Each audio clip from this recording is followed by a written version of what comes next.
Hello everyone, আসসালামু আলাইকুম। সবাই কেমন আছেন? আশা করি সবাই ভালো আছেন। আপনাদের দোয়ায় ও আল্লাহর রহমতে আমি অনেকটাই ভালো আছি। ওয়েলকাম সবাইকে আনিশা মনি জিরো ফেসবুক পেজে। আবারও চলে আসলাম আপনাদের জন্য ডেইলি ব্লগ নিয়ে।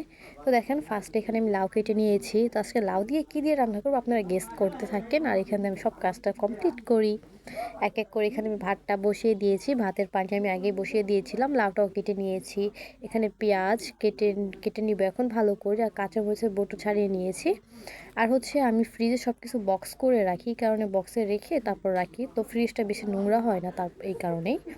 দেন এখন আমি লাউ তরকারিটা বসাবো। এই তো দেখেন, এখানে আমি পেঁয়াজটা ভালো করে ভেজে তারপর আদা রসুন বাটা দিয়ে দিয়েছি। দেন হচ্ছে এখন আমি এটাকে ভালো করে একটু ভেজে নিব।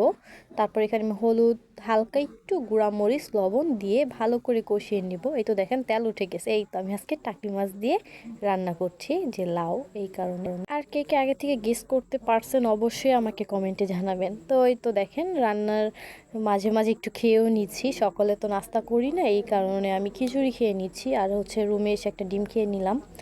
তারপর এখানে আমি তরকারিটা ভালো করে কষিয়ে পানি দিয়ে নামিয়ে নিয়েছি। এই তো দেখেন তরকারিটা। আর হচ্ছে টাকনি মাছ ছিল, এটা ভুনা করে নিব। এই তো দেখেন এটা ভালো করে ভেজে ভুনা করে নিয়েছি। ভিডিওটা এ পর্যন্তই। ভালো লাগলে লাইক কমেন্ট শেয়ার করে পাশে থাকবেন। আল্লাহ হাফেজ।